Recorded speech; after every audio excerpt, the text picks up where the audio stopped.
3, 2, 1. Senhoras e senhores, o poder está no ar. E hoje eu tenho o prazer de receber aqui Dr. Joab Sobrinho, um advogado que é uma fera, muito conhecido pela área criminalista, mas também bom na área societária, empresarial, imobiliária. E olha, hoje a conversa vai pegar fogo, a gente tem assunto que não acaba mais.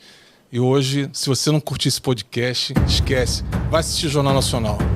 Doutor Joab Sobrinho, André, prazer receber o senhor aqui. Muito obrigado, cara, o prazer é todo meu, honrado por esse convite, mais um podcast na carreira, mas o poder é o poder, né? Então, vou entregar tudo, vamos pra cima. O poder é diferente, preparei uma pauta, quero ver se esse homem é bom mesmo de podcast. Vambora, vamos entregar tudo. Então tá, vamos começar pela parte mais tranquila aqui, para nossa audiência que ainda não te conhece, poder entender um pouquinho mais quem é o Dr. Joab Sobrinho.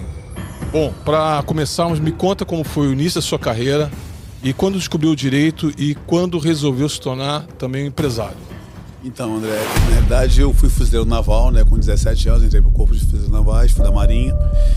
E era muito difícil, né? Porque militar, a vida de militar, você é muito rigoroso, a disciplina, mas financeiramente falando, é muito ruim. E aí eu comecei a passar muito aperto depois de 12 anos, eu já tinha um casal de filhos, já era casado. Eu simplesmente saí da Marinha para empreender. E aí fui ser corretor de imóveis. Nessa corretagem eu me dei super bem, fiz gestão imobiliária, foi minha primeira faculdade. Dali em diante eu comecei a ganhar muito dinheiro e aí eu precisava começar a fazer inventários aqui na Barra do Juco, que era muito bom inventário aqui na Barra, só que só advogado pode fazer inventário. Aí o que eu fiz? Vou fazer direito. Eu vou pegar essa parcela também desse bolo aí, porque é bom demais. Fui fazer direito. No 5º período eu perdi meu pai. E aí, cara, o primeiro pilar da vida que cai é o pai, né? Porque nós temos 2 pilares na vida, que é o pai e a mãe. Mas o meu primeiro pilar eu perdi foi meu pai. Meu herói morreu. Fiquei muito mal. E aí tinha uma questão judicial para resolver na casa da minha mãe, porque estava ainda a leilão a casa dela por conta de uma dívida. E minha mãe deixou meu pai deixou um cartão para ela quando acontecesse alguma coisa para procurar um advogado que era amigo da família. E eu fui procurar esse advogado, doutor Orquinésio de Oliveira. Deixa aqui um abraço, doutor Orquinésio, ó, top, te amo, velhinho. E aquele cara me ensinou tudo. Cheguei para conversar com ele, expliquei, ele me deu um abraço, falou, cara, teu pai era meu amigo, vamos resolver sim. Nós fizemos o pagamento, purgamos a mora lá, ele afastou o leilão. Eu muito feliz com ele, na segunda-feira eu fui, no final de semana, eu já estava na sexta-feira, no final de semana passou, na segunda eu fui procurar o Torquinésio novamente. Falei, Torquinésio, eu não tenho condições de pagar o senhor à vista. Mas se eu parcelar, eu consigo pagar, porque eu sou corretor de imóveis, sou estudante de direito, eu estou correndo atrás. Ele, pagar o quê? Falei, seus honorários, pô. Aí ele, que honorários? Já está pago. Aí eu pago, seu pai pagou em vida, 50 anos de amizade. Aquilo mexeu muito comigo, muito, muito, muito. Eu olhei para ele e falei, Torquinésio, dificilmente as pessoas reconhecem a amizade de uma pessoa em vida, quanto mais em morte. O senhor reconheceu, era amigo do meu pai mesmo. Ele não errou quando pediu para procurar o senhor se acontecesse alguma coisa com ele. O senhor faz o que hoje como advogado? Qual é a área? Eu sou criminalista. Eu falei, você é igual ao senhor. Voltei para a faculdade, mudei minha chave completamente. Aquilo que estudante de direito que queria simplesmente fazer a parte de inventário, começou a atuar na parte criminal. Eu estudei muito. No 8º período, puxei duas provas, 2 matérias do 9º, fiz a prova e passei. E aí comecei. Pós-graduação de direito penal, processo penal, direito civil, processo civil, imobiliário. Comecei a estudar muito, fiz 2 escolas da magistratura. Falei, agora eu vou ser advogado e vou ser brabo na parte do direito criminal. Cara, deu tudo mega certo. Em 2017 explodiu a Lava Jato. Eu entrei nas 5 maiores operações e aí comecei a carreira só com casos de destaques. Aí veio a televisão, veio a Record com o Domingo Espetacular. Que eu tenho o prazer de participar de vários programas com ele de casos de atuação hoje de repercussão a nível nacional. E com muito reconhecimento na área, hoje eu atuo na parte penal, civil, tributário, faço imobiliário e societário. Bacana. Vamos lá. Como o senhor definiria a importância da coragem e determinação para alcançar sucesso na carreira jurídica? Isso é importante para você que está começando aí. Como se define a coragem e determinação? Então, André, primeiro acima de tudo, eu digo que não é dinheiro. Todo mundo tem fica equivocado. Eu não sei como começar porque eu não tenho dinheiro.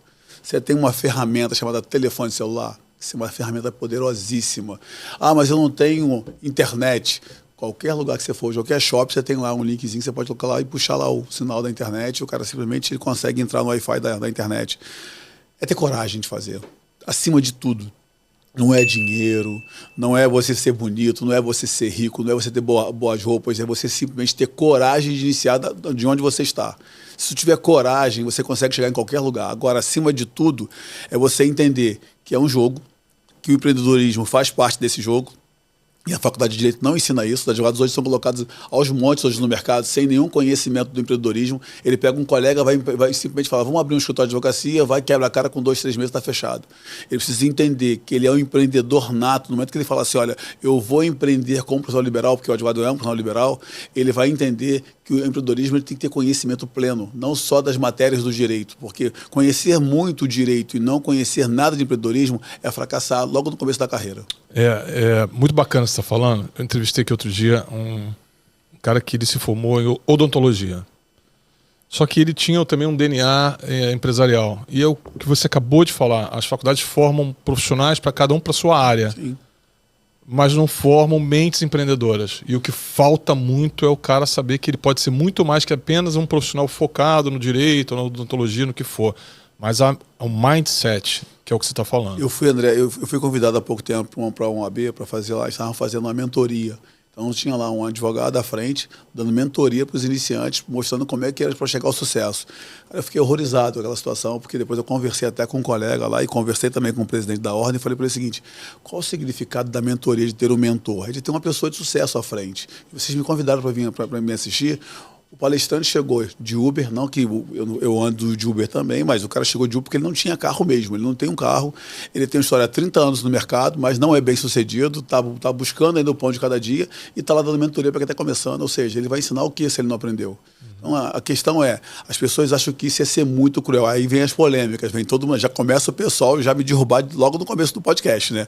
A questão não tem como o advogado hoje não dizer que é bom e não ter resultado, porque você pode falar muito bem, conhecer muito bem o direito sem resultado, é conversa fiada. A questão é, você precisa entender, esse cara é muito bom, ele sabe o que está fazendo, ele tem resultado. O resultado, ele chega na frente, ele grita mais. Então, assim, hoje, se você quer ser mentor, se quer trazer mentoria, se quer trazer qualquer conhecimento no direito, quer ser autoridade, tenha resultado, porque o resultado fala por si só. Não adianta você querer dizer que é muito bom e ficar só naquela argumentação de que você se acha bom, se autoelogiando. As pessoas vão entender o seu jogo quando te olharem e olharem o seu resultado. Legal. Seu trabalho em casos de alta complexidade lhe trouxe notoriedade. Como o senhor lida com a pressão e as expectativas do público e também dos clientes? Eu acho assim, muito legal essa pergunta, porque existem 2 planos mesmo, né? O inferno e o céu. Dependendo de que lado eu esteja, a pressão é diferente. Então, assim, eu vou te dar alguns exemplos. Eu tive um exemplo que eu defendi um cara que estava sendo acusado de ter matado a esposa junto com a amante, e a mulher estava grávida de 9 meses. Ela tomou 54 facadas na barriga. E eu era o advogado dele. Então, advogado do diabo, os meus amigos, perdi amigos, minha família, tinha pessoas que não queriam falar comigo, minha sogra, larga esse caso, todo mundo numa pressão muito grande, porque era um caso que as pessoas tinham pavor só em ouvir falar, que era uma mulher grávida com uma criança na barriga que tomou 54 facadas, e eu defendendo o réu. Então, assim, dependendo de que posição você esteja nesse processo, você está no inferno. Agora, eu fiz também o Giovanni Quintela, que é o anestesista, que estava estuprando as mulheres na hora do parto. Eu estou pela primeira vítima. Aí eu estou ao contrário, estou no céu, eu passava nos lugares, as pessoas elogiavam, me ligavam para dizer, cara, é isso mesmo, você está mandando muito bem. Eu cheguei aí à churrascaria e não pagar a conta, porque o dono da churrascaria deve estar grávida, e ele ficou muito feliz com a minha atuação, e eu disse que não precisava pagar a conta. Ou seja, você imagina o seguinte, eu acordo um dia no céu, outro eu estou no inferno, mas isso faz parte do jogo, não tem jeito. O que torna a defesa criminal uma área tão desafiadora e ao mesmo tempo tão fascinante para o senhor? É porque, na realidade, o que acontece? Quando você trata de liberdade, você tem que ter um compromisso primeiro com você, depois com qualquer outra pessoa. Porque às vezes as pessoas não entendem isso. Não, tem que ter compromisso com o cliente. Se você tem compromisso só com o cliente, você vai fazer no momento que você te der na telha. Isso aqui eu deixo para amanhã e vou fazer da forma que tiver que ser feito. Com você não. Não, eu tenho um compromisso comigo de ser o melhor. Eu tenho que buscar o resultado. Porque o cliente, ele não é seu cliente só porque ele te paga. Ele é seu cliente porque você está buscando o melhor para ele. E eu fico muito feliz quando eu pego um caso muito emblemático, um caso muito enrolado, que todo mundo não acredita naquele cliente, eu acredito no meu bom direito e eu consigo resolver. Então, eu entendo que a parte criminal, ela seduz muito, mas é uma advocacia solitária e que você precisa cada vez mais buscar e entender que é você com você mesmo e você pelo cliente, mais ninguém. Em sua opinião, quais são as principais habilidades que um advogado criminalista precisa desenvolver? Primeiro de tudo, nós chamamos de diálogo das fontes. Ele precisa conhecer todas as áreas, um pouco de todas as áreas, porque ele não consegue defender só pelo processo penal, que é muito pobre. Se ele não souber outras áreas do direito, ele não é um bom criminalista. Bacana. O que torna a defesa criminal uma área Perdão, essa aqui eu já tinha passado. Como foi a sua primeira audiência como advogado e o que aprendeu com essa experiência? Então vamos lá. Como advogado ou como estagiário que eu fiz? Essa é boa. Essa é boa, história gente. eu conheço. Segura essa aí, essa é boa. Vai nessa. Essa é boa. Vai nessa. O que acontece? O estagiário de direito ele pode praticar todos os atos da advocacia se ele estiver acompanhado de um advogado. E eu tinha um sócio no começo da carreira, o doutor Anderson. Anderson, um abraço. Quantos anos eu não vejo, mas eu sei que você está bem. O doutor Anderson, ele era trabalhista. E eu, como estagiário na parte criminal. Então, no 9º período, eu fui fazer uma audiência de 157, de roubo. Aí eu sentei lá naquela audiência, eu brilhei na audiência. Batia de frente com o promotor e o juiz falando, mas foi de frente saudável, né? Dentro do direito. E aí, em determinado momento, o juiz sempre, normalmente, no direito penal, as alegações finais são por escrito, 5 dias para escrever e mandar para ele lá a peça de alegações finais. Nessa, o juiz estava inspirado e falou, olha, vai ser alegações finais orais. Aí eu por dentro, show! É isso, minha filha. E o Anderson vermelho, meu Deus! Tipo, ele não vai poder corrigir as peças, o que eu vou falar naquele momento, porque a responsabilidade era dele. Tá do meu lado, como advogado. E ele ficou vermelho. Notoriamente, você viu que o Anderson vai infartar ali. Eu falei, cara, calma, que eu tô bem, eu tô preparado. Fiz as alegações finais, o autor fez as alegações finais, consegui absolver. Cara, eu fiquei muito feliz. Eu vibrei dentro da audiência, aí o juiz vai e pede, o secretário pediu, olha, só pode me dar a carteira da ordem, porque tinha que lançar na ata. Aí eu peguei a carteira e dei para ele. Quando eu entreguei as 2 carteiras, o juiz, o senhor é estagiário? Eu falei, não, mas estou com a pauta de advogado. Ele falou, não é isso não, o senhor vai dar trabalho. Cara, ali foi meu batismo assim de fogo. Isso deve ter dado um foguete, uma motivação gigante. Eu cheguei em casa para todo mundo, já tinha passado na prova da ordem, estava com a minha carteira de estagiário, mas já tinha passado na prova da ordem, ganhei a primeira ação criminal. Fiquei assim, foi o batismo de fogo. Então, mas ali não era só o estagiário, ali era um apaixonado pelo que estava fazendo, né? Sim. Isso é bacana. Eu amo o que faço, cara. Digo a todo mundo que não tem hoje profissão, hoje que me seduza. Eu acho que o direito é falar por quem não pode falar, e a última profissão. Hoje, quando tudo ruir, quando tudo tiver um caos, quem vai levantar e vai estar lá falando e afirmando pela sociedade é o advogado. E a paixão pelo trabalho, ela é fundamental. Quando você trabalha com algo que você ama, você trabalha melhor e se acorda motivado. E mesmo que teu dia às vezes não tenha sido bom, mas você está dentro do que você ama. E trabalhar com aquilo que você só está no dia a dia não é bom. Não. E você é um apaixonado pela tua profissão. Muito. Né? Eu até digo pro pessoal, quando eu termino o tribunal do júri, eu sempre agradeço aos jurados e aos juízes, ao juiz e ao promotor, sempre dizendo isso. Excelência, desculpa por qualquer percalço, qualquer coisa que eu tenha fugido da regra, por motivo de ser apaixonado. Todo apaixonado comete excesso e eu sou apaixonado pela minha carreira. Isso é muito bom. A atuação no direito imobiliário é uma das suas paixões. O que atraiu a essa área específica do direito? Então, eu comecei a carreira no direito imobiliário. Na verdade, era no mercado imobiliário. Né? E aí eu comecei a me apaixonar porque todo mundo tinha um conhecimento limitado da parte imobiliária e eu me aprofundei muito. Quando eu fui fazer a parte de gestão, tinha até os amigos que estavam brincando. Falaram assim, cara, você está fazendo direito, gestão imobiliária para quê? Para ficar mostrando numa casa, isso aqui é quarto, isso aqui é sala, isso aqui é cozinha? Isso qualquer um faz. Aí eu começava a rir porque olha a mentalidade do cara, que eu ia demonstrar o imóvel. Para isso, você precisa pegar uma menina bonita, um rapaz bonito, não seria eu. Sim. Ali, o cara que é no direito imobiliário é muito mais do que isso. É ver enxergar as oportunidades, ver grandes financiamentos e oportunidades naquele momento, na hora da compra. E eu realizava realmente sonhos. Aí eu brincava com o pessoal, cara, se você não sabe identificar dentro de um imóvel, entender que seu cliente se encaixa naquele imóvel, você não é um bom corretor. Então eu falava para o pessoal o seguinte, todo corretor de imóvel, quando tu chega num imóvel que ele é sol da tarde, olha que tragédia, sol da tarde de carpete, o pessoal, pô, esse imóvel não vai vender. E eram os imóveis que eu mais vendia. Por quê? Primeiro, sol da tarde, o imóvel está sempre seco. Quem trabalha o dia todo só não tem lua da tarde, ou seja, vai chegar em casa à noite, é a lua, já não está mais sol, mas o apartamento está seco.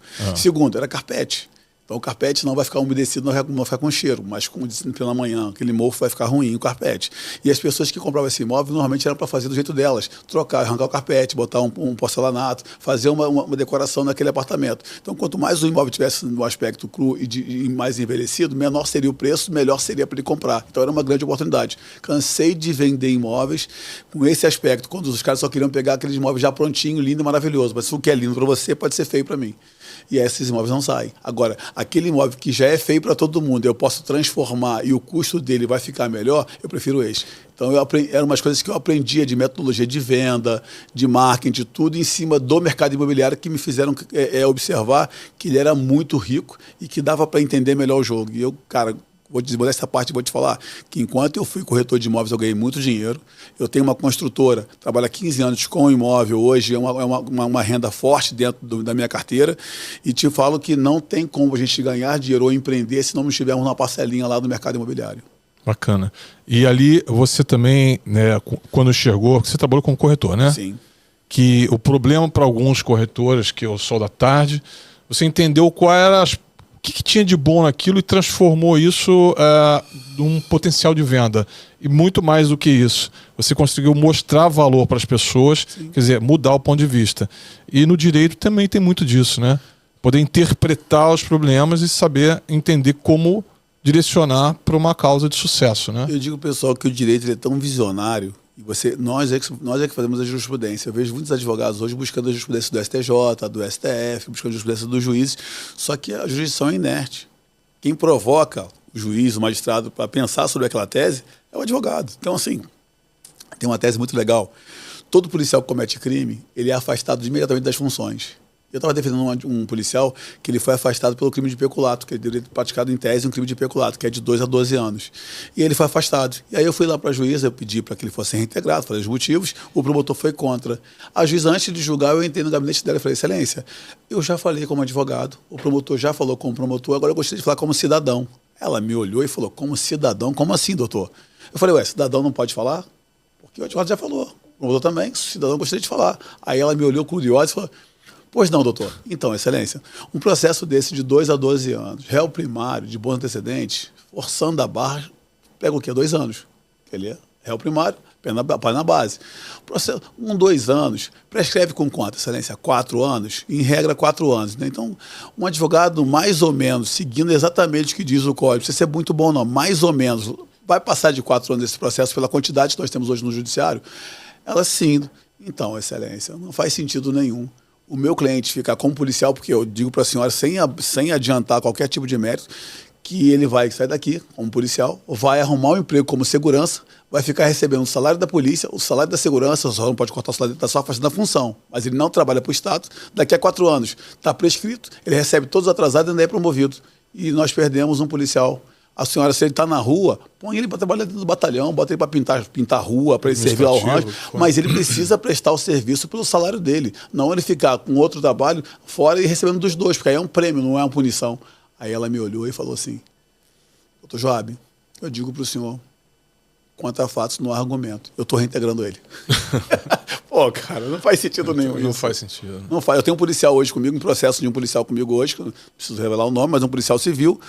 O cara ficou 5 anos no Exército. Aí saiu 5, 6 anos do Exército, saiu do Exército. Está comigo há 19 anos num processo que mais um ano está prescrito. Ou seja, o cara já tem 20, e quando ele voltar, quando ele for realmente voltar para as funções, ele ficou mais fora do que dentro. Daqui a pouco o cara se aposenta com todas as garantias, todos os valores e com as promoções dele. O que ele serviu como policial? Porque no primeiro ano ele teve um problema. Então não faz sentido nenhum. Às vezes a lei tem que ser interpretada porque ela é fria. É. E a lei diz que tem que afastar. Mas você precisa interpretar, trazer uma visão diferente, uma luz diferente para que o juiz possa entender e dizer assim, ele tem razão, vamos realmente mudar isso aqui, mesmo que a lei diga que não, a gente pode adaptar. E até essa primeiro caso que você estava contando, isso gera um segundo custo para o Estado. Sim. Que é pagar alguém em casa, sim, sabendo que são tantas esferas que isso vai acabar prescrevendo. Sim. E pagou alguém que tem casa. Sim. Então, enfim. Vamos lá? Vamos embora. Você mudou para São Paulo, teu escritório, com questões estratégicas. Pode nos contar um pouco sobre o que motivou a mudança? E antes eu já vou te adiantar. Eu vou te perguntar depois sobre a questão de Nova York. Vamos falar primeiro sobre essa questão de São Paulo. Vamos lá. Aqui no Rio de Janeiro, hoje nós temos um PIB de 800 bilhões de reais. Nós temos em São Paulo hoje 2 trilhões e 700 bi. Então você percebe. Pode repetir o Rio quanto? 800 bi. Mais ou menos 800 bilhões. Você tem anual. Você tem em São Paulo 2 trilhões e 700 bi. Então você percebe o tamanho de São Paulo para o Rio, São Paulo engole. Se você juntar São Paulo e Rio hoje, nós temos 1/3 do PIB nacional. Nós temos hoje em execução, em termos de execução hoje no Brasil, 2/3 são execuções, são ações de execuções. Então, assim, você percebe que em São Paulo a concentração de empresas é muito grande. Um amigo meu até brincou comigo, perguntou o seguinte: doutor Joab, você está falando que o Rio é maravilhoso, que São Paulo não é. Me diz quais são as empresas que têm sede no Rio de Janeiro. Eu enchi o peito e falei: Petrobras, ele é só ela, né? Porque o resto, se for para banco, é tudo em São Paulo, lá é filial. Se for para startup, tudo em São Paulo, tem filiais. Se for para qualquer tipo de financeiro, também. Então, hoje, São Paulo se tornou o polo mesmo da indústria. Você chega em São Paulo, você sente mesmo eles trabalhando dia e noite, tudo ligado, vários andares, vários turnos, e você consegue entender que o jogo lá é diferente. Então, entendendo isso, a parte tributária aqui no Rio é muito forte. Eu já faço a parte tributária, como eu te falei, o criminalista tem que conhecer todas as áreas. Sempre que eu entro para a parte tributária, eu não entro por essa área, eu entro para a parte criminal, que o cara está respondendo uma organização criminosa por lavagem de dinheiro. E aí, em cima disso, eu tenho que enfrentar a parte tributária dele, que às vezes você resolve o processo crime quando você resolve a parte tributária. Muitas das vezes são assim. Então, entendendo isso, eu comecei a pegar também alguns processos em São Paulo e lá era muito maior. E aí, com isso, eu aluguei inicialmente lá um andar, peguei um andar para colocação de 5 anos, acabei gostando muito, comprei um prédio. Aí comprei um prédio de 4 andares no Jardim, está agora em obra, a gente está terminando, no começo do ano a gente já está Essa migração, então, para São Paulo tem o quê? Um ano? Desde janeiro.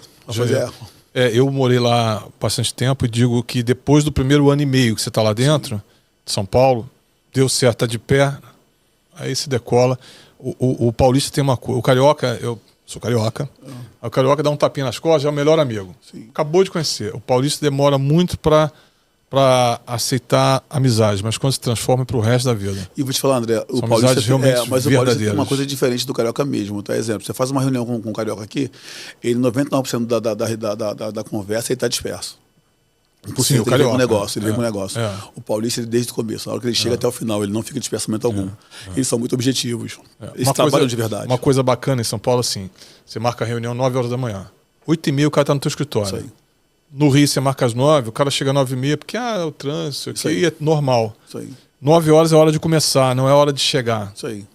E eu vejo o cara também o seguinte, lá em São Paulo, aqui no Rio tem um negócio bacana. Você E lá tem muito mais trânsito. O cara te liga e fala assim: que horas você vai estar no escritório hoje? Você fala: cara, eu vou estar de 10 às 19, ele vai chegar às 19.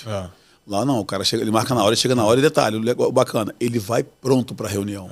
Ele não vem assim meia boca: desculpa, eu não vim pronto para ser reunião, não me preparei a tempo. Se ele não estiver preparado, ele não vai fazer reunião. Se ele for para reunião com o paulista, se prepara, que ele está pronto. A gente não está aqui nesse papo desmerecendo o carioca. Eu sou carioca, pô. A gente só está dizendo que a cultura é diferente. Sim.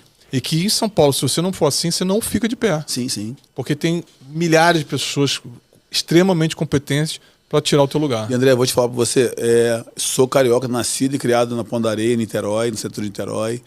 Gosto da minha cidade, mas digo a você que hoje é um sonho, não, já é uma meta ir morar em São Paulo. Tenho conversado com a família, porque tudo lá é mais dinâmico, eu tenho grandes negócios lá, tenho feito grandes parcerias, o negócio realmente está evoluindo muito, e é por isso que surgiu, inclusive, o escritório de Nova York, por causa de São Paulo. Então eu estou indo para São Paulo. O Rio tem muita qualidade de vida, toda cidade que é balneária tem muita qualidade de vida pela natureza, né? Mas realmente, se você quer focar na tua profissão, São Paulo é o lugar.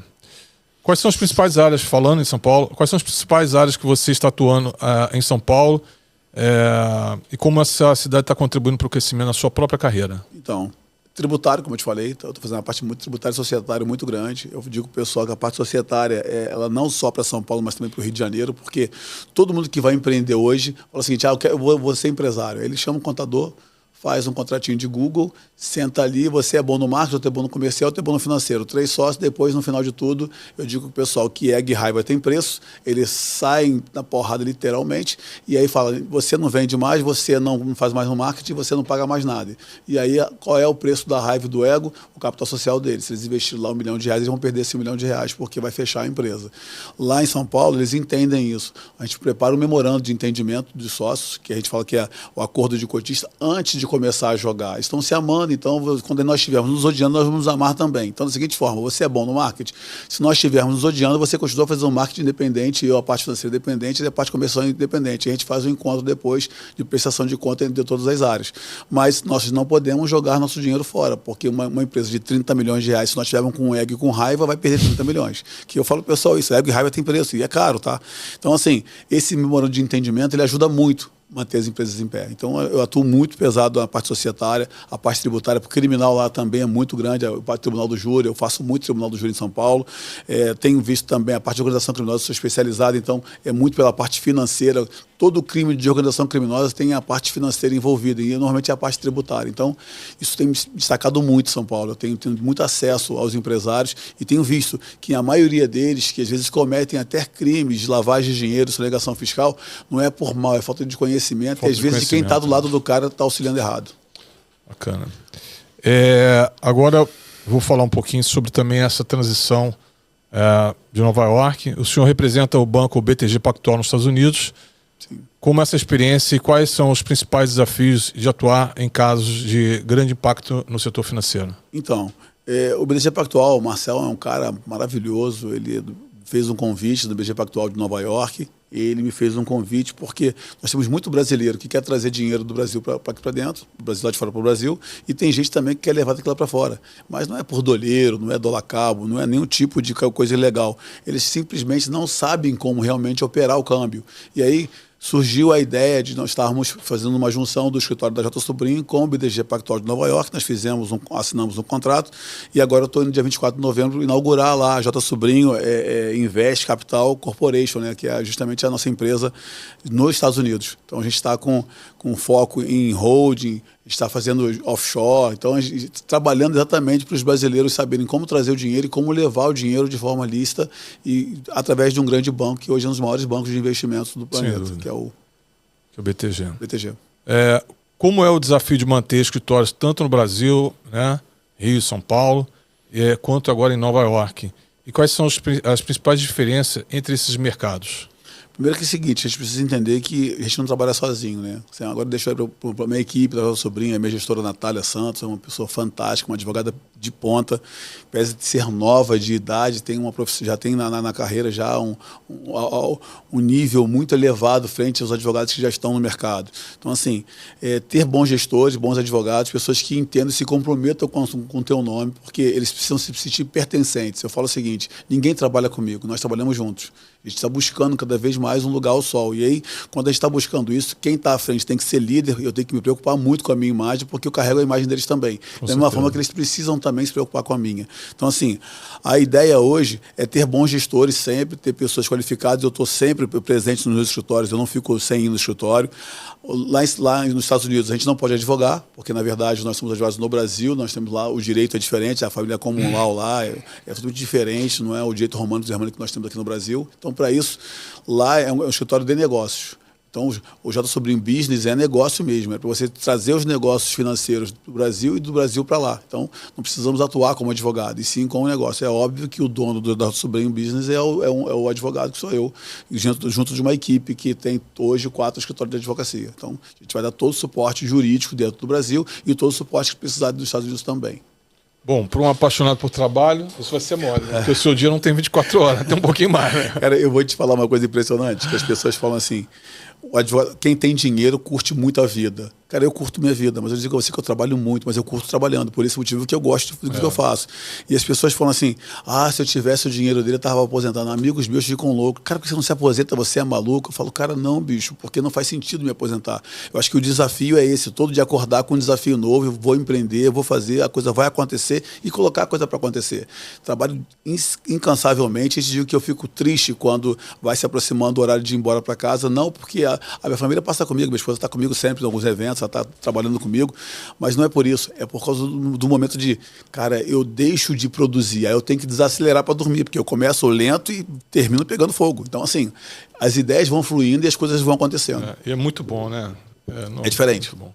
Eu vou fazer uma pergunta aqui sobre o poder do networking. Me fala o que é para você o poder do networking, o que ele representa nos negócios, na vida profissional? Então, você faz essas perguntas inocentes para poder me derrubar. Você sabe que isso é polêmico, né? Vamos lá. Primeiro vamos definir o que é network, né? Isso. Network, as pessoas pensam que é conhecer pessoas influentes. E eu não tenho essa visão. Network, para mim, é você ter uma troca de experiência entre amigos. Então, assim, você hoje é um cara muito fera na comunicação. E eu sou um cara muito fera no direito. Quando eu estiver na mesa e estiver falando sobre comunicação, o teu nome tem que surgir na hora. Da mesma forma, quando estiver fazendo direito, meu nome também tem que surgir na hora, mesmo que nós não estejamos perto um do outro. Então, isso é network. Agora, network, eu falo assim, as pessoas pensam assim, eu vou conhecer Barack Obama, ele é o presidente dos Estados Unidos. Qualquer coisa que eu precisar, eu ligo para ele, porque ele é meu amigo. Isso aí você está abusando do direito que tem da amizade. Porque só liga para o cara para pedir. O poder do network são conexões legítimas e contínuas. De ambas as partes. De ambas as partes. Você né? precisa ter isso que em você mente. não usa as pessoas, você não tem conexão com as pessoas para usá-las. Isso aí. São conexões legítimas. Isso aí. Então, assim, quando você ligar para um Barack Obama, se houver uma conexão legítima, é fair play. Senão é o que você acabou de falar. Então, só para você entender hoje, eu tenho lá o Marcel do BDG de Nova York, ele me fez uma conexão com o Banco Safra, com o vice-presidente do Banco Safra, Marcelo Balan, que inclusive deixo agora um abraço para ele, um cara foi formidável, um atendimento excepcional, empresário, um cara com uma visão... Você esteve lá esses dias, né? Estive lá esses dias, tive com ele, tive com o Bull também, do Banco Master, outro cara formidável, Bull, um abraço, vou estar com ele agora dia 7 de novo. Legal. Os caras são empresários com uma visão, você senta na mesa, você sente o poder, sente ali a diferença, o diferencial de por que eles estão nesses cargos. Mas assim, você percebe que através do Marcel eu cheguei a essas pessoas. É um network. Mas eu tenho uma parceria de negócios com o BDG de Nova York. Ou seja, eu estou lá do lado do cara. Ele falou, olha, eu preciso que você esteja aqui para fazer um negócio. Eu imediatamente atendi o pedido dele e coloquei meu escritório em Nova York. Então assim, não é uma troca, não é simplesmente, olha, eu te peço, você tem um acesso a fulano de tal, toda vez eu ligo para ele, você tem um acesso, isso é chato, você está usando da amizade. Mas você sabe que tem pessoas que não sabem construir uma rede de network. Sim. Que tem dificuldade plena. E você, no teu caso, você gosta do poder do network, gosta de transitar, gosta de ter um grupo de network? Sim, gosto muito do network. Eu acho que tudo que você primeiro, antes de você pedir, é melhor você dar. Eu sempre falo o seguinte, quando você se doa, é muito melhor do que você tá sempre estando pedindo. Se você me ligar e disser assim, você conhece isso aqui, pode fazer isso aqui, e eu poder te ajudar, eu vou ficar feliz da vida. Mas entendendo que eu não quero nada em troca, mas sabendo que eu tenho certeza que se algum dia alguém precisar dos meus serviços, você vai estar dizendo, você vai levantar, não, cara, eu tenho cara para isso. E aí você vai defender minha bandeira como eu sempre defendi a sua. Isso é network independente do tempo e do momento. Eu até, para encerrar esse assunto, eu brinco com o pessoal que eu frequento a Louis Vuitton desde 2009, comprando sapatos na Louis Vuitton. Aí o pessoal fala, cara, muito legal, sou atendido pelo gerente lá, passou esses anos todos, agora em 2024, o gerente da loja, uma amiga com um problema sério, me ligou, preciso te indicar uma amiga minha. Ele indicou a amiga, nós fomos lá, fechamos um negócio de R$500 mil. Eu até brinquei com ele. Falei, agora eu tenho sapato, eu tenho dinheiro para comprar mais sapato durante 10 anos, né? Porque tudo que eu comprei contigo, você me devolveu através de apresentar um cliente que você defendeu a minha bandeira. Conexões legítimas. Isso é muito legal. Provavelmente o tempo que você passa lá, conversando e tal, você deu muitos insights positivos, ele se sentiu confiante de indicar você. Perfeitamente. Muito exatamente bom. isso. Para você que gosta desse assunto do poder do network, aqui na descrição do nosso episódio tem o Clube do Network de O Poder, que são reuniões quinzenais, ao vivo comigo, pelo Google Meeting, que você pode participar, e aonde cada reunião quinzenal vai ter um assunto e também vão ter convidados especiais. Bem bacana, o poder do network é muito importante, conecte-se com a gente. Vamos lá. E o poder do network também cria ambiência. Você acabou de falar sobre as suas experiências em São Paulo, no Banco Safra e no Banco Master. Né? Master.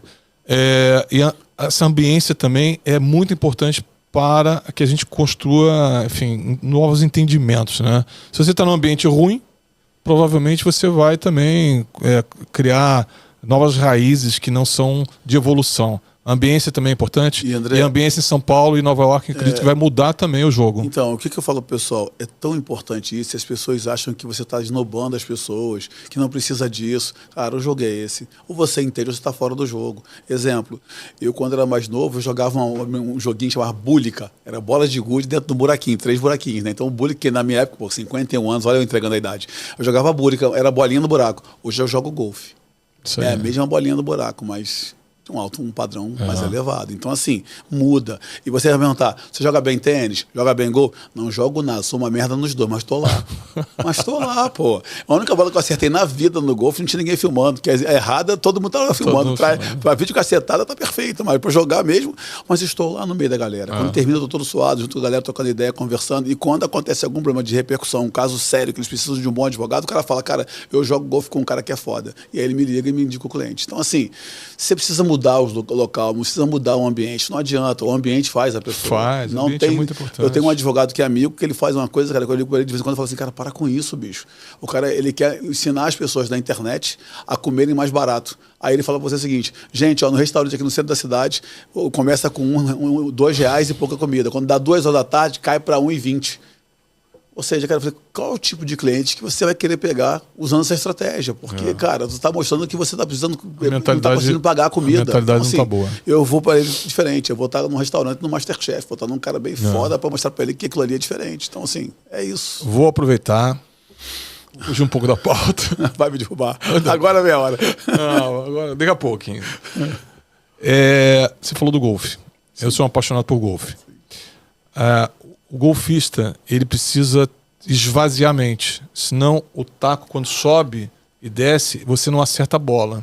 Vai ter medo do cotovelo, então? Porque se a sua mente pensar naquela hora em algum problema, qualquer coisa, você não consegue acertar a bolinha. Então, uma das coisas mais difíceis do golfe é esvaziar a mente para uma concentração plena naquele momento. Concorda? Eu digo para você o seguinte... E a vida é muito assim, né? Então, eu não só concordo, como eu vou dizer para você o seguinte... você precisa estar com o teu corpo em total harmonia, porque o balanço que você faz para... Eu tenho cotovelo de tenista, então está sempre inflamado esse cotovelo, é uma coisa impressionante. Então, certos movimentos que você precisa fazer é uma harmonia com o corpo. E se você estiver pensando numa coisa e executando outra, não vai rodar. Eu falo para o pessoal o seguinte, quer ver um momento que eu consigo esvaziar a cabeça, que todo mundo pode fazer e é de graça, e é um esporte mais democrático do mundo hoje? Chama-se corrida. Você vai correr na rua hoje, cara... É uma maravilha. Você começa a correr na rua e as pessoas falam assim, cara, tá correndo na rua, eu esvazio a cabeça, eu choro, eu fico rindo, eu converso comigo mesmo, eu crio planos ali, eu fico totalmente zen. Depois eu passo meia hora respirando, faço a minha respiração, agradeço a Deus pela oportunidade de ter corrido mais um dia e vou trabalhar. É outra pessoa. Então, assim, você precisa entender que a cabeça tem que estar bem, o corpo fisicamente tem que estar bem, a cabeça tem que estar bem, porque a saúde hoje é tudo. Nós vivemos num mundo de estresse, num mundo que você compete com você mesmo, mas que você se enxerga competindo com os outros, quando é com você mesmo. Eu vou te contar uma coisa, André, que você vai dizer assim, cara, não sabia disso. Vou te dar uma inédita agora para você e para todo mundo que está me ouvindo agora, porque eles acham que a vida é fácil para todo mundo. Quando eu estou empreendendo, eu fico tão tenso que eu já não durmo à noite. Então eu vou te dizer assim, eu tenho crise de pânico, crise de ansiedade. É horrível. Eu acordei sábado, eu tive crise de ansiedade, domingo eu tive crise de ansiedade, de acordar 3 da manhã achando que estou morrendo. Cabeça, de falta de respiração, eu já sei lidar com isso. Eu levanto, a esposa nem fica mais assustada, falei, é só mais uma crise. Desço, não tomo remédio nenhum, converso com Deus, tomo um pouquinho d'água, fico 5 minutinhos, volto para a cama e vou dormir de novo. Por quê? Porque é muito pensamento. Quem tá no projeto, quem tá jogando o jogo que eu estou jogando é tão pesado que não dá para errar. Sim. Eu erro com quantias significativas. Então, assim, tudo veio para minha cabeça. Agora, se você perguntar, eu corro dia sim, dia não, 20 km, eu treino 5 vezes na semana, eu sou um cara que não bebo, não fumo, não uso nenhum tipo de droga. Então, assim, mas... tenho a preocupação de que meus negócios não deem certo. Então, isso já basta, porque você sabe que hoje o que mais mata no mundo é o estresse, né? É verdade. A pessoa fica estressada, a imunidade do cara baixa, começa a vir as doenças. Então, assim, eu me preocupo recorrentemente com isso. Vamos lá. Então, ambiência, cuidado com a saúde e network, tudo importante. Uma coisa sem a outra não vai. E a saúde... Botei até meu cabelinho, fiz...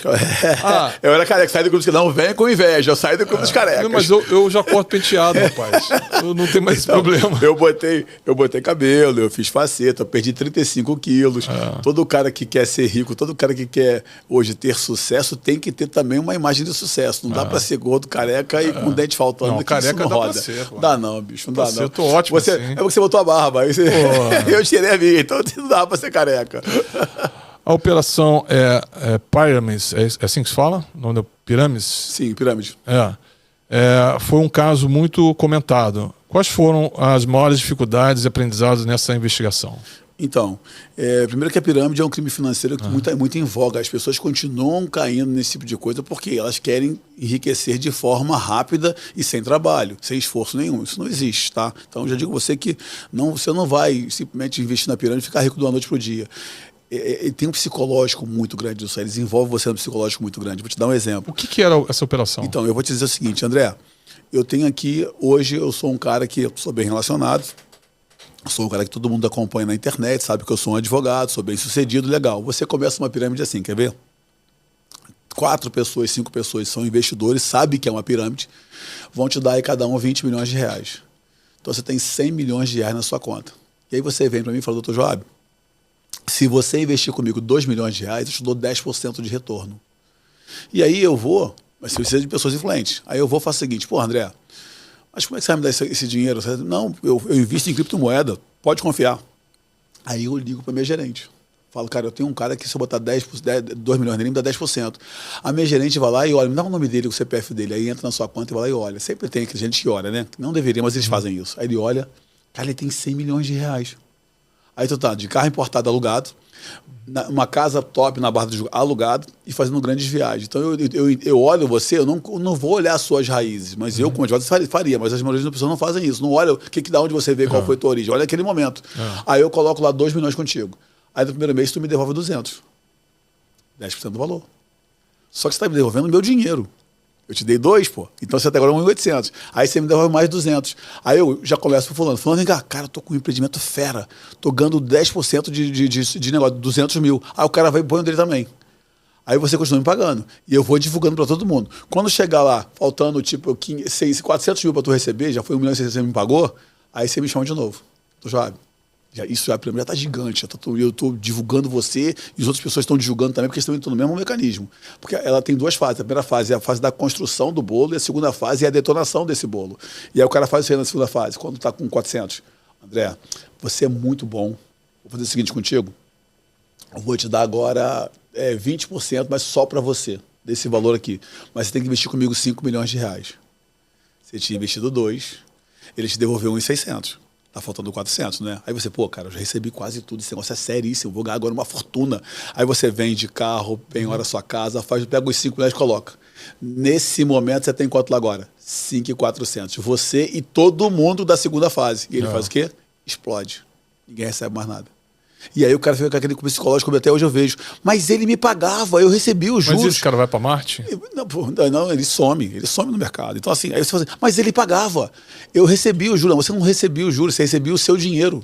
E você achava que aquilo era juros. Você estava gastando o seu próprio dinheiro. Pelo contrário, ele pegou tudo de volta depois e te deu uma volta. Quantos anos durou essa operação? Então, ela ficou 2 anos e pouquinho e ela foi desbancada no ano passado. Eram 33 pessoas envolvidas, tinham vários policiais envolvidos. Eles deram uma volta num cliente meu, vários clientes conhecidos, inclusive esse era meu amigo de infância. Nós fizemos uma operação junto do GAECO e prendemos todo mundo. Agora, a questão dos cuidados. Eu entrei para visualizar quando eu peguei a operação, cara, empresa com 40 mil de capital social sem integralizar.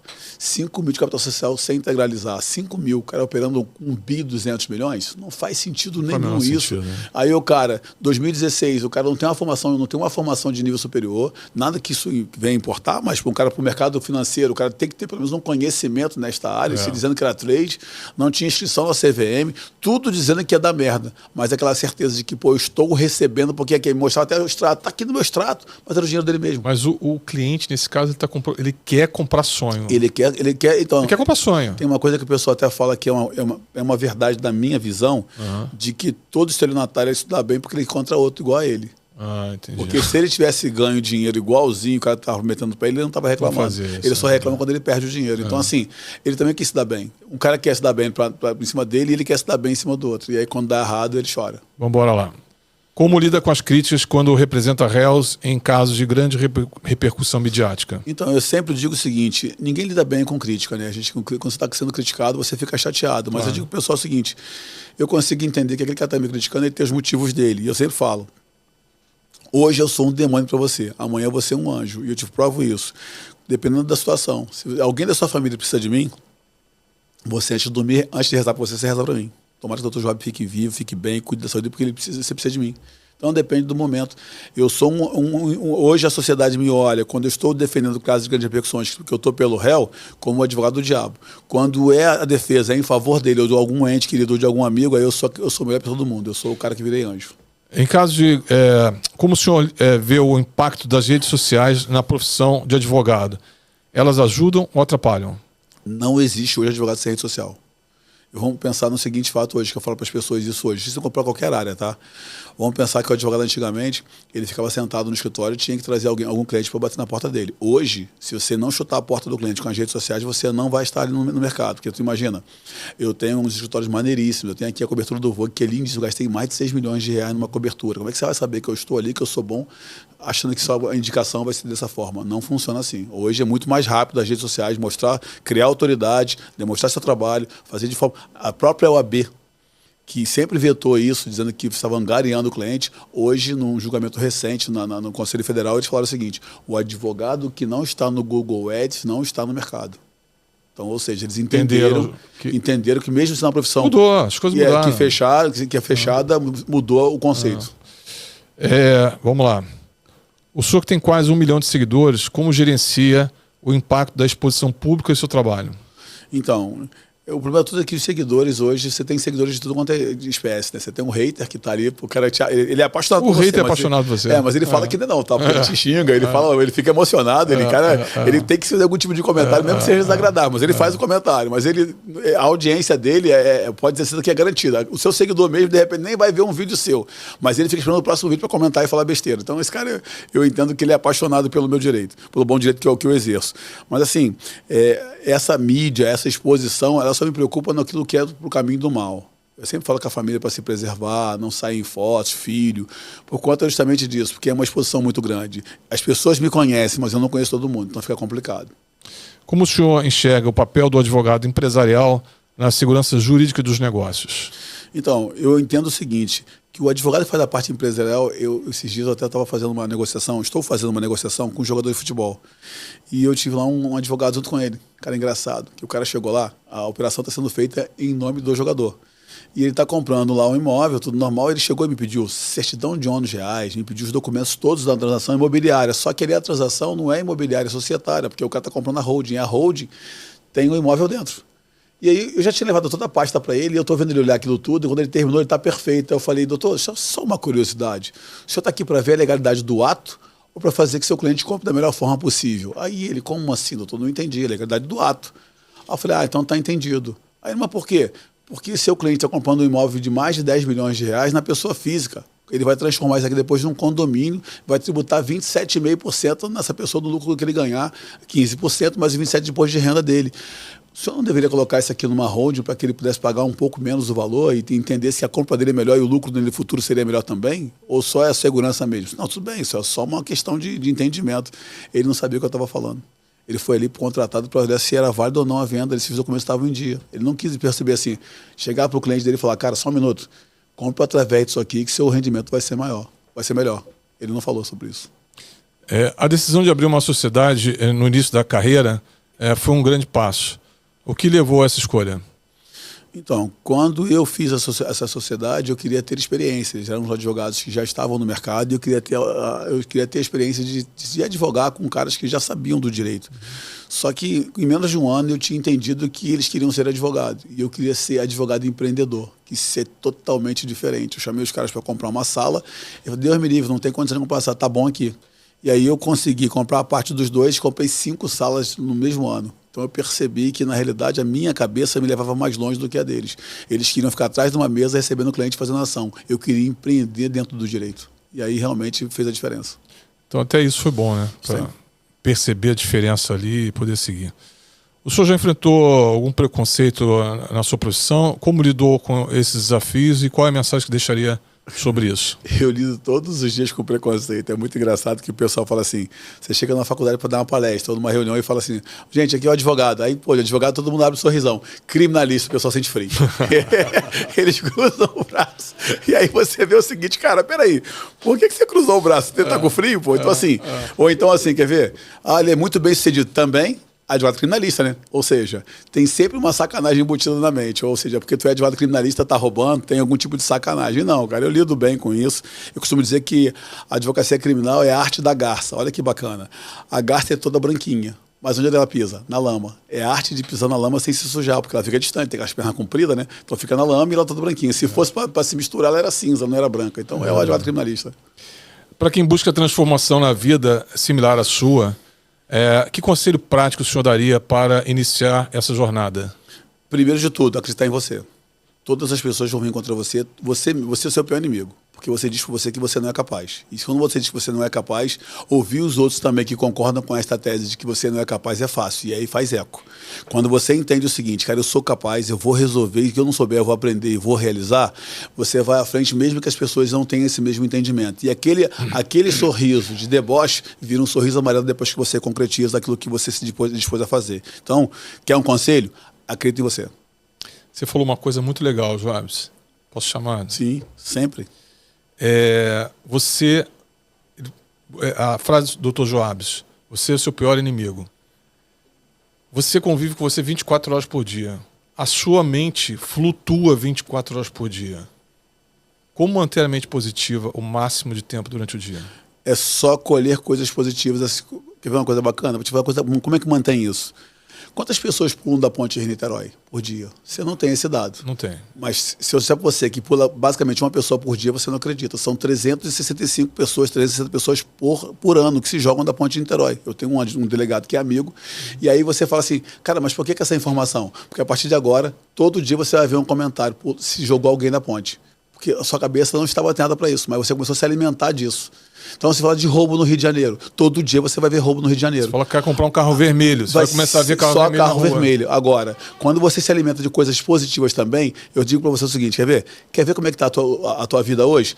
Olha o celular do cara. Se tiver tudo que ele tiver rodando no Instagram, for coisas motivacionais, coisas positivas, ok. Se for só pornografia, ele só se alimenta de pornografia, porque isso aqui é inteligente, ele estuda você, ele te entrega aquilo que você olha todos os dias. Então quando você entra no meu celular, tu não vê dancinha de TikTok, tu só vê coisas assim, papo marçal, não sei mais quem, tudo bem que você não possa gostar daquele cara, mas vai falar só sobre mentoria, vai falar só sobre evolução.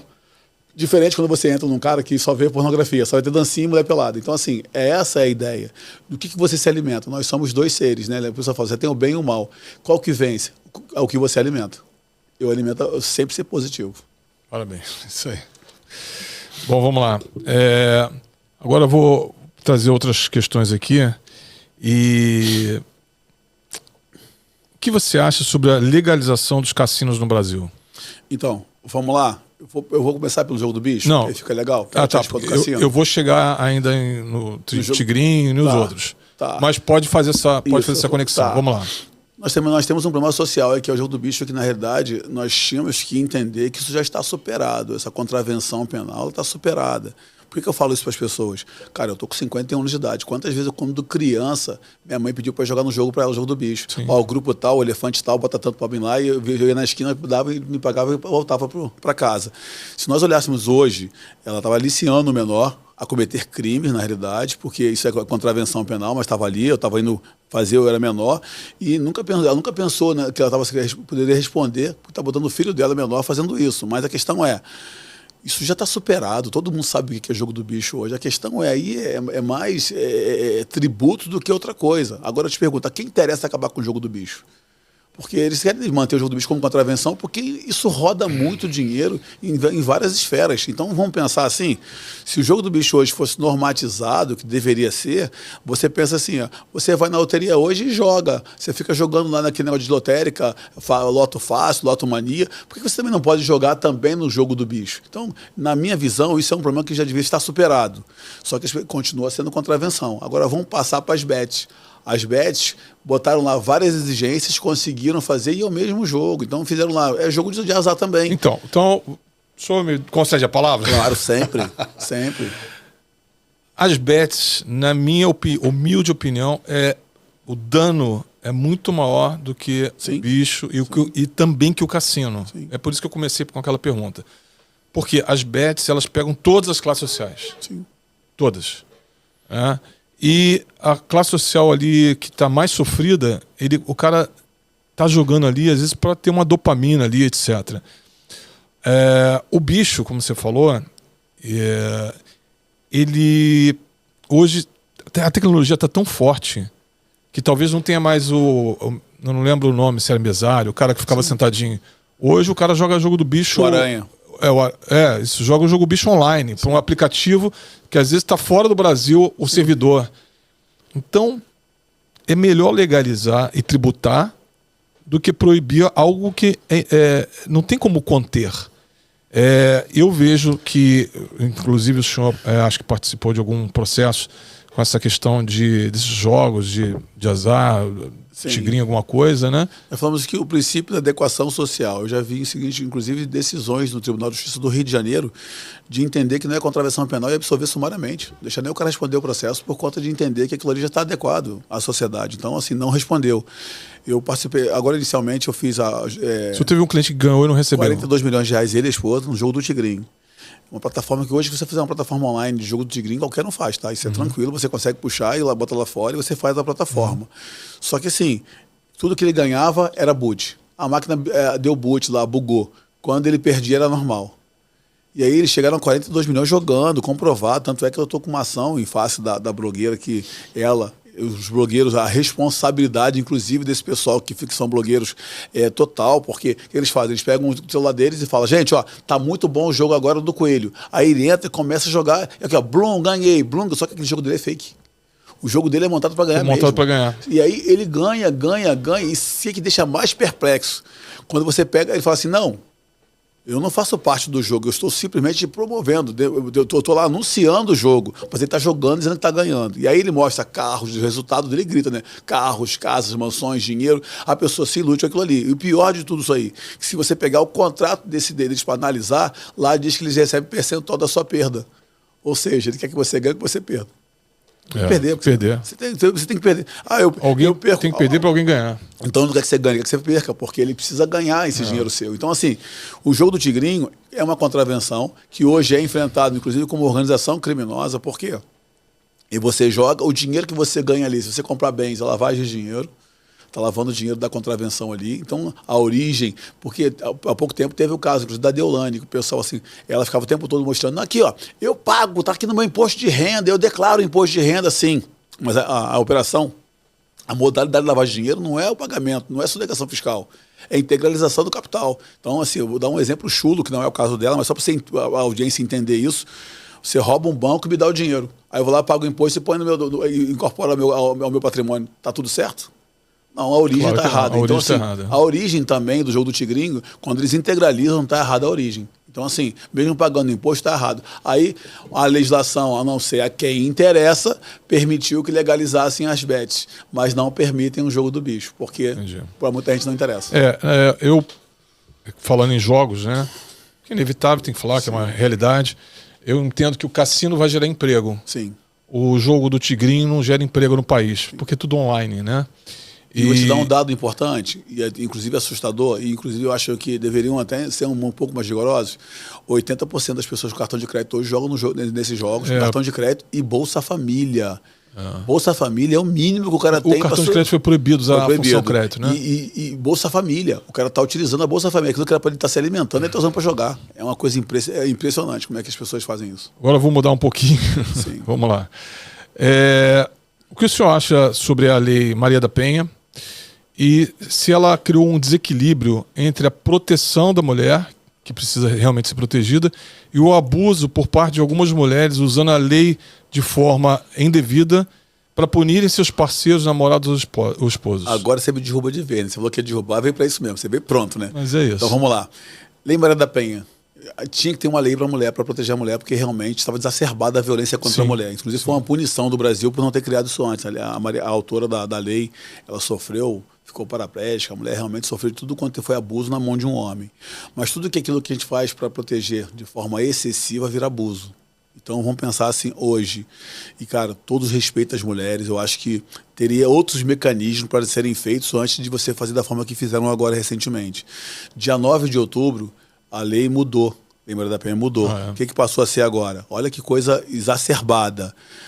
Matar a mulher hoje no âmbito familiar ou ao gênero mulher é de 20 a 40 anos a pena, era de 12 a 30. Então aumentaram de 20 a 40. Você tomara que, porra, bote 100 anos. Só que nós temos um problema. De 20 a 40. E aí, a vida da mulher hoje é o Código Penal, é a mais grave. Matar uma mulher hoje na família é mais grave do que matar o homem dentro de casa, do que matar um filho. Deveria ser igual. A mulher tanto briga para ter direitos iguais, e hoje a mulher, se morrer, o homem fica simplesmente de 20 a 40 anos, podendo chegar a 60. E se a mulher matar o homem? De 12 a 30, ela pode pegar 15. Então, assim, a vida do homem frente à mulher hoje ficou muito. Nós conseguimos fazer essa desigualdade. Mas vamos pensar assim.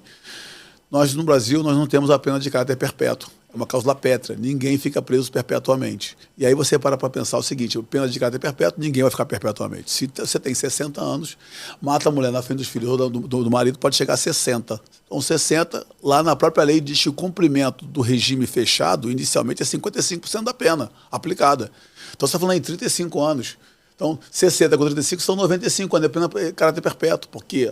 Você com 60 chegar a 95, só Deus sabe, porque já é difícil. Com todo o tratamento que fora, cuidado. Do ambiente carcerário. Imagina do carcerário, tá morto. Então a pena já é transmutar a pena de caráter perpétuo. Mas vamos pensar assim, nós resolvemos então a Lei Maria da Penha, ninguém vai matar mais. Está tudo resolvido. Não, isso não é verdade, vamos continuar matando. Mas vamos pensar na desproporcionalidade agora.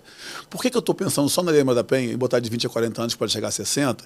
E quando eu chego nos crimes de grande repercussão financeira, que tipo peculato, corrupção ativa, corrupção passiva, que são crimes que as pessoas tiram dinheiro da saúde, do aparelhamento da segurança pública, da educação, esses crimes são de 4 a 12.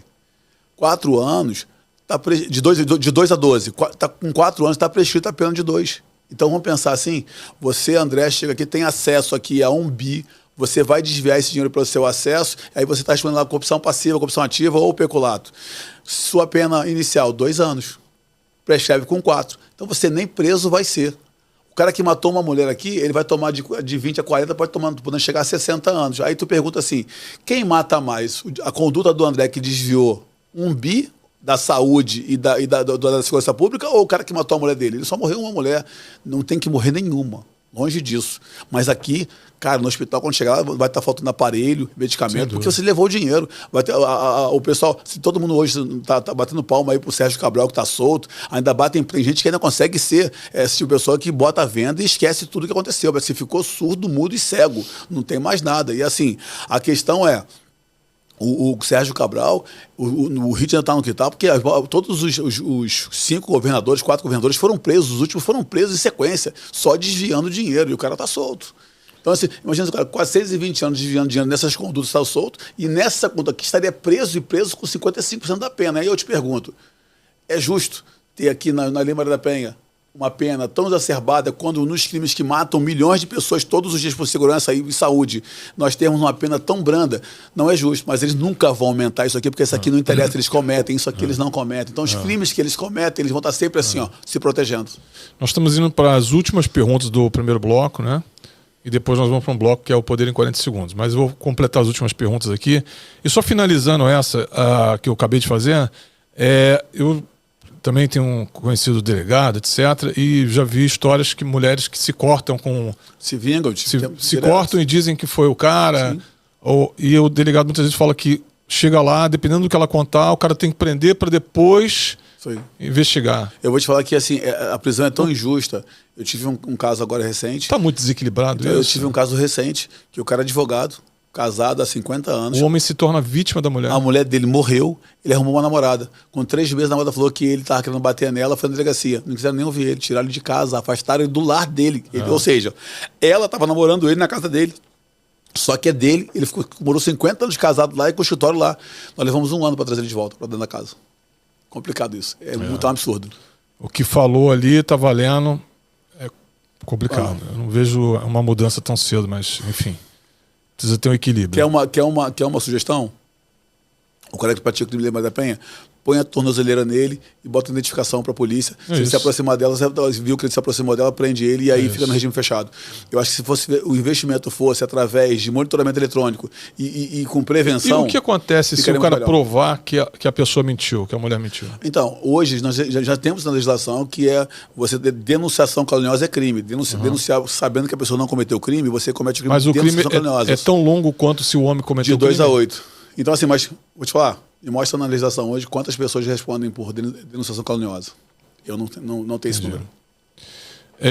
Doutor Joabes, o senhor acha que a lei que leva pais desempregados ou completamente sem renda a serem presos por não poderem pagar a pensão alimentícia por um período, ela é justa ou ela é punitiva? Porque às vezes não pagar a pensão não é porque não quer. Nesses casos que eu estou falando, é porque está desempregado e sem renda. Então, nós temos que separar isso, tá? Primeiro é o seguinte, entender que quem realmente está desempregado não tem renda. Aí eu vejo que a culpa é dos dois, do casal. Porque quando a mulher encontra um cara desse que quer ter 3, 4, 5 filhos com ele, ela sabe que ele não tem condições nenhuma de financeira de sustentar um. Mas ela está apaixonada e quer se encher de filho. E aí a culpa é dos dois. Você prender um cara desse, tem um histórico, você olha e fala assim, cara, ele nunca teve dinheiro. Então não adianta você botar, agora eu quero 30% daquilo que ele não tem como pagar, porque ele nunca teve. É aquele cara que vive de biscate e tem 3 filhos. Esse cara, ele vai ter que lutar, se ele quiser lutar para suprir os filhos, sim. Mas se você jogar o cara preso, vai tirar mais a oportunidade dele de continuar buscando alguma coisa para melhorar a família dele. Então, eu não acho justo. Aqui, eu entendo que não é justo, mas tem um histórico aqui. Agora, eu conheço várias pessoas que ganham muito bem, são empresários e se tornam insolventes para não pagar a pensão. Esse aqui deve ser preso. Não, sem dúvida. Mas aquele que realmente não tem, a lei é igual para todos. Sim, vai aprender, né? Sim. A gente está chegando no final aqui. Qual a sua opinião sobre a legalidade das criptomoedas? E qual a sua opinião sobre as moedas digitais dos Estados-nação? Então vamos lá.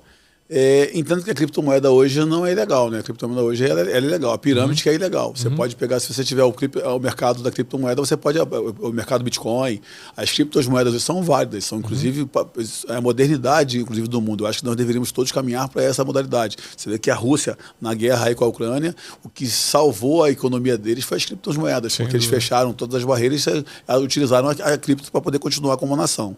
Então eu entendo o seguinte, a criptomoeda hoje é um grande investimento, mas você pode fazer por bancos certificados e entendendo isso, entendendo que é uma moeda descentralizada, que não tem regulação pelo Banco Central, mas não é ilegítimo nem irregular. Então, a pergunta é assim, o que você acha sobre a legalidade? Você acha que isso vai ampliar cada vez mais? Então, vai ampliar porque ela é legal, ela não é ilegal. Ela simplesmente, dentro do Brasil, hoje, nós praticamos, ela é descentralizada, somente isso, mas ela é legal, ela não é ilegal. A China, ilegal é a pirâmide. A China, a Rússia e vários outros países estão criando suas... E o Brasil também, né? Que, se não me engano, é o Drex.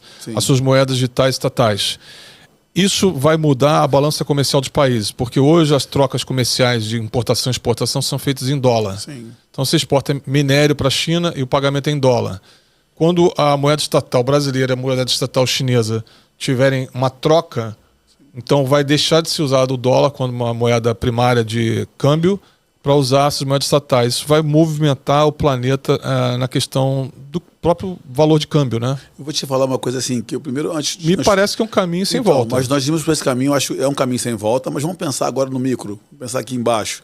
Estão tentando criar essas moedas para bairros, né? Estão tentando, inclusive, centralizar isso. Tipo, quem tiver isso aqui vai poder só gastar na Barra da Tijuca, quem tiver isso aqui vai poder só gastar em determinados bairros, para poder não tirar o foco daqueles lugares. Cara, isso eu me acho temerário, porque você não consegue comprar, ter outras oportunidades e aqui acaba criando cartel. Tu sabe que pega os poderosos aí que vão começar a pegar algumas empresas e ficar dono de tudo e botar o preço que ele quiser, porque você só pode gastar ali, obrigatoriamente você vai fazer renda para um bairro. E outros menos favorecidos vão ter essa mesma renda. Então, assim, como é que isso na prática vai funcionar? A gente entender, toda moeda nova, toda moeda digital vai ter muita fraude. Tem gente já estudando como fazer, inclusive, para burlar isso, né? Então a gente precisa entender o momento, se nós estamos preparados para isso, porque o Brasil ainda está muito atrasado na parte de internet. Hoje a velocidade da internet no Brasil ainda é... Todas as empresas que querem crescer um pouco vão para São Paulo, por causa da parte da internet, ou para fora do país, porque nós não temos internet ainda a esse nível. E aí, quando você está trazendo tudo a parte digital, eu acho que a gente vai complicar muito, porque ainda não foi renovado ainda, essa galera ainda tem mais gente idosa hoje do que gente nova. Então, eu tenho temor com essa transformação assim muito, muito brusca. Em âmbito global, eu acho que as moedas estatais, digitais, elas vão acontecer. Sim, não tenho dúvida. Vai facilitar as transações internacionais de importação e exportação, mas vai mudar o cenário de câmbio da moeda forte do planeta, que é o dólar. Doutor Joabes, vamos agora para o último bloco. Vamos embora. O último bloco é o poder em 40 segundos. Então, eu vou usar 20 segundos do tempo, só vai usar 40 segundos. E são apenas 14 perguntas. Só para derrubar. O que a advocacia representa para você? O direito de quem não pode se manifestar, de quem não pode falar, aquele que está sofrendo e que está com a espada sobre a cabeça. A advocacia hoje representa, sim, o direito de defesa daquele que não pode se defender. Qual foi o maior desafio que o senhor enfrentou na sua carreira? O maior desafio que eu enfrentei foi o preconceito das pessoas de entenderem que um cara que vem de uma família pobre com 12 irmãos não pudesse chegar. E eu demonstrei para todo mundo que é possível. Se eu cheguei, qualquer um chega. Um momento inesquecível em um tribunal. Tribunal do júri, quando você faz pela primeira vez, você absolve o réu. Você faz a primeira vez lá e aquela te contamina de uma tal forma porque a atmosfera é diferente. Legal. Como lida com a pressão de atuar em casos de alta exposição? Então, eu me fecho, eu sou um cara extremamente sério, eu não deixo as pessoas me influenciarem e lido bem com a pressão. Eu sou um cara que eu consigo entender o jogo e jogar o jogo sem interferência. Qual área do direito que mais o desafia? Eu gosto muito do mercado imobiliário, que a pergunta é muito forte, né? Mas a parte criminal, cara, sem sombra de dúvidas. Imagino. Bem complexa, né? Uma qualidade que considera essencial em um advogado? Determinação e coragem. Primeiro, vocês são duas, mas determinação e coragem. O cara que tem coragem na minha determinação, ele muda o jogo, ele muda tudo na vida dele. Como os fuzileiros navais influenciaram a sua atuação profissional? Tudo, disciplina, lealdade, honra. Eu deixo aqui um abraço para o Corpo de Fuzileiros Navais, todos os meus campanhas, os caras que serviram comigo. A Marinha, tudo. Todo mundo deveria ser militar para aprender a ser homem. Eu aprendi a ser homem no Corpo de Fuzileiros Navais. Bacana. O que aprendeu como mentor que salvou a casa da sua mãe? Aprendi que nós temos que nos doar o tempo todo. A gente tem que ser mais e doar mais do que receber. Quando você entende isso, você entende a essência da vida. Bacana. O que acha que diferencia o seu escritório de outros no mercado? Porque eu busco o melhor resultado. Eu não entrego aquilo que as pessoas desejam. Eu entrego aquilo que dentro do caso dele eu consigo analisar e trazer melhor para ele de direito. Ou seja, ele pode ser absolvido, pode ouvir prescrição, pode ser a menor pena. Eu entrego o melhor resultado. Eu não entrego aquilo que ele vem buscar. O cara mata um cara e quer simplesmente ser absolvido. Não é assim que funciona. Dentro do quadro dele, eu analisando, eu trago o melhor resultado. É nisso que eu foco. Bacana. Como lida com o julgamento público quando atua em casos controversos? Então, eu lido sempre com o que eu te falei, eu sou um cara extremamente fechado quanto a isso, eu não consigo ser influenciado por ninguém.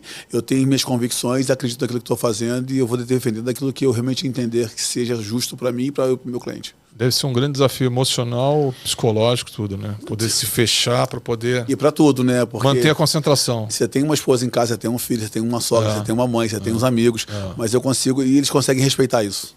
Legal. Novamente, um conselho para quem está começando no direito. Tenha coragem de acreditar em você e começa de onde você estiver. O telefone celular aqui é a primeira ferramenta. Eu já tinha feito no primeiro bloco essa pergunta, mas eu vou perguntar aqui de novo. O que acha do impacto das redes sociais no direito penal? Sem as redes sociais, não só direito penal. O advogado hoje, sem rede social ou qualquer outra profissão, hoje você está fora do mercado. Qual o legado que você gostaria de deixar para os seus seguidores que gostam de você? Entender que um cara que vem de berço rico chega, mas um cara pobre também pode chegar. E aqui está um na sua frente. Cheguei. E agora, a nossa pergunta final. Agora é a hora da bomba. É uma palavra muito forte, né? Que é o poder. Que muitos querem alcançar, mas nem todos entendem exatamente o que é o poder. E o poder na nossa vida, a cada 5 anos você vai ter uma visão diferente do que é o poder. O que é o poder para você? O poder para mim é efêmero. O poder, as pessoas que são boas vão ficar melhores e as pessoas que são ruins vão ficar piores. Porque o poder ele te dá uma capacidade de você... O Montesquieu, em 1846, ele disse isso. Ele disse que todo aquele que detém o poder sem limite tem de deixar abusar. Então, assim, o poder deve ser controlado, moderado, e você deve entender a tua capacidade e a tua essência, porque o poder junto de quem é bom fica melhor, de quem é ruim fica muito pior. Então, o poder ele é efêmero. Bacana. Pessoal, hoje o episódio foi longo, muito interessante. A gente falou de diversos assuntos. Não só falamos sobre desafios de carreira, início de uma carreira com tudo contra, né? Nada fácil, mentalidade positiva, ser aguerrido, como usar o esporte para manter a saúde física e mental. como ser multifacetado, poder atuar como um profissional na área que você estiver, mas entender que não só um profissional você pode também ser um empresário, sendo um profissional, expandindo seus negócios para outros estados, países, etc. Também aprendemos aqui como lidar com uma pressão. Um advogado criminalista lida com muita pressão o tempo todo, da sociedade, da imprensa, do cliente e interna dele. Como lidar com. Então foram muitos assuntos. Recomendo até que nos desculpe as nossas opiniões aqui em alguns casos mais duros, né, como Maria da Penha, outros, mas todos precisam ser abordados para que exista uma ampla visão plural, uma visão plural sobre todos os assuntos. Dr. Joabes, eu agradeço muito o senhor ter vindo aqui, doar o seu tempo para o nosso podcast, para a nossa audiência, e estamos juntos. Eu te agradeço aí, pela honra de estar aqui no programa. Sempre que precisar é só fazer chamada, você sabe que eu atendo prontamente. E digo pessoal, gente, seja do bem, busque cada vez mais ser melhor, progredir. Você tem que acreditar em você primeiro. Entender que as coisas do mal e do bem existem, elas estão correlacionadas, mas você pode escolher o caminho certo, o caminho do bem. Quer me encontrar? @JoabesSobrinho no Instagram. Segue lá, todo dia eu posto alguma coisa para poder motivar vocês, e entendendo que a carreira ela é feita junto da sociedade, não sozinho, não individualmente. Agradeço a você mais uma vez, André, muito obrigado aí pelo seu tempo, e vamos para cima. É para cima que se sobe, mas o foguete dá ré e estaciona também. Olha a moça que derrubou isso. Vamos para cima. Obrigado por mais um episódio. Deixe os seus comentários o que vocês acharam. Se quiser colocar pergunta, se quiser ser controverso, fiquem à vontade. A informação tem que ser plural. Até o próximo episódio. Muito obrigado. Grande abraço, doutor. Um abraço. Tchau, tchau.